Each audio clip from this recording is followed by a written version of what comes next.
yesterday we started talking about the Asias. And I said that this chapter goes through them very, very, very short, very brief. But China is amazing. There's all kinds of things that happen in Chinese history. So I feel like we need to learn more about the Chinese history than we can from just the couple pages we have in the history book. Just that tiny little section that we have. So that's what this project is. So let's go through and talk about it. I did what I usually do. I just bought it off Teacher Pay Teachers, and then I made it a little bit easier if you listen, pay attention as we go through. Heads up so you can figure out what's going on. A newspaper is an important media source that informs the public of various current issues. Your task is to assume the role of a reporter who lives in Imperial China and capture the major events of a chosen Chinese dynasty, like we talked about yesterday. A lot of the Asian civilizations are basically divided up into dynasties. That's how their time periods are known. Typically, newspapers cover current events that have occurred within the last 24 hours. That's not going to happen. You're going to be covering an entire dynasty, everything that happens in that time period. While there is room for creativity and an opportunity for originality, you want to be sure to base your information on historical evidence from your research. So, first thing is you've got to decide. Do you want to do the Qin Dynasty, the Han Dynasty, the Sui Dynasty, Tang, Song, Yun, or Ming? And I know I butchered those names. So the first thing you're going to do is you're going to give me a title to your newspaper. Now, here's the thing. Somewhere in that title, you got to clue me in as to which dynasty you picked. So you can be as creative as you want to with that title, but somewhere in the title, you got to have the name of which dynasty you picked. Even if it's just in parentheses at the end of it. But I got to have some way to know which dynasty you picked, so I'll know if your information is accurate for your dynasty. Make sense? If it has that little star thingy beside it, that means you got to do it. So you got to give me the title. Also, make sure you put your name on there somewhere. You all are really bad about forgetting to put, some of you are really bad about forgetting to put names on newspapers. Put your name on there. So under your title, put your name. News story you want. A news story is just a fact. It's basically like a little research paragraph.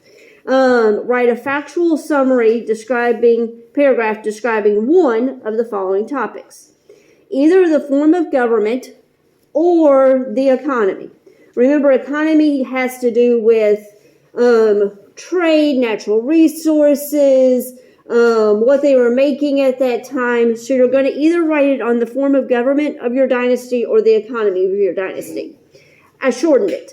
Doesn't have to be 8 to 11 sentences like the person who made this said. It has to be 5 to 10 sentences. Good sentences that fully tell me about either the government or about the economy. Either one. Then your next news story is going to be a paragraph describing the inventions and discovery from your dynasty. For both of those, you have to have a headline, an article with 5 to 10 sentences, and a picture that goes with it.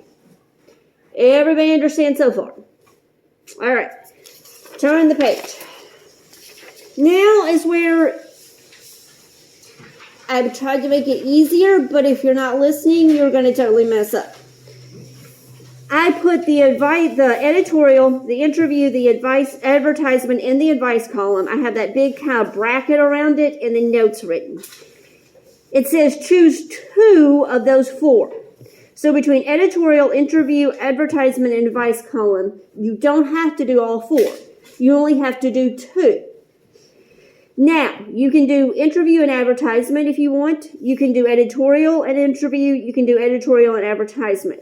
I don't want you to do editorial and advice column because they're both kind of an opinion thing.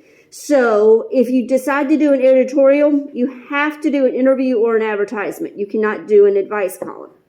If you decide to do an advice column, you can do an advertisement or an interview. You cannot do an editorial. Make sense there? So you can choose 2 of the 4, but you cannot choose editorial and advice column as the 2. You can choose one of those and then one other thing. But if you decide to do 3 of the 4, then you get extra credit for the third one. And then I don't care if you do editorial and advice column. If you do all 4, you get even a little bit more extra credit. And then obviously you're doing all 4 of them. So everybody understand what I'm saying there? Okay. So editorial is where you think you're writing your opinion. So, on the first 2 articles, you're not going to use words like I. There's not going to be any opinions. It's going to be all facts.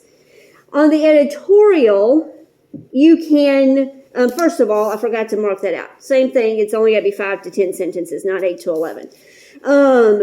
But you're going to say what you think about the treatment and interaction of foreigners. But that means you've got to research, how did that dynasty treat foreigners? Did they make the foreigners slaves? Did they not allow foreigners in? Or did they let foreigners in? Was it a time of isolation or was it not? And then you're going to write what you think about the way the foreigners were treated. Or if you decide to write about the government, you're going to be telling me what the government is, and you're going to be telling me whether you like that form of government. So it's still got to have some research, some facts there. You got to know what's going on, but then you're telling me what you think about that. Imagine you're living in that time and tell me what you think about it. If you decide not to do that, but to do an interview, you're interviewing one of the following people who lived during the time. That means you've got to know what life would have been like for a government official, or for a philosopher, or for a farmer, or for a merchant, or for an inventor. Same thing, the questions only has to be 1 sentence. I really can't think of a good 2-sentence question. The answers could probably be 1 to 3 sentences. Yes? Okay, so if we do the interview, but we also do all the rest of them, could we get even more extra credit for doing a couple of the different people to interview? No, don't push your luck here with the extra credit. Yes? Do you have to make the interview from an actual person, or can you just make up like your own townsperson or something?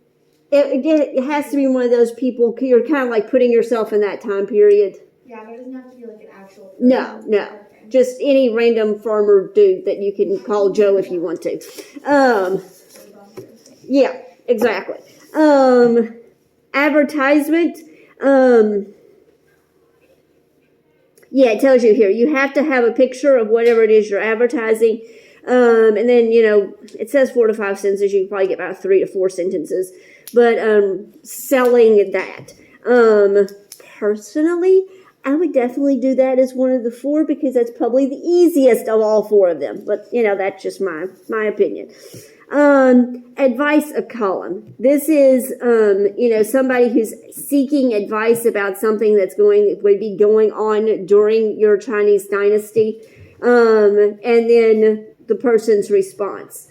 This one is probably one of the harder ones, I would think, to try to put yourself into the time period of a Chinese dynasty and think about what a problem somebody would have back then, and then how you would, and then come up with what the solution would be. And then, so these 4 are the ones you get to choose from. Don't forget about the obituary, because I know the obituary is under the ones you get to choose, but it's got the star by it. You've got to do an obituary. Write the obituary of an emperor who ruled during that dynasty. So this is the one that's got to be a real actual dude. It's got to be a real actual emperor who would have been in the dynasty that you chose. There's going to be multiple different emperors you can choose from.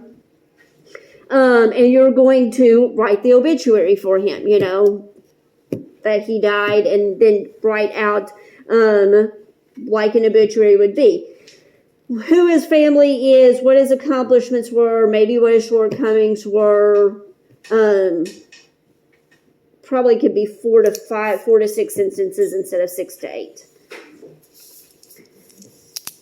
Okay. 2 weeks from today would land on the 19th. The 19th is a Monday because it's the day after Martin Luther King Memorial. So I'm actually making it due the 20th.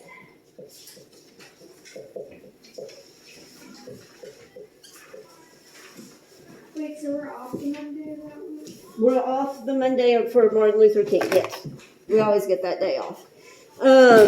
So, any questions on this? And then the last page here is the rubric. This page I want turned in when you turn in your newspaper, because this is what I'll put the grade on.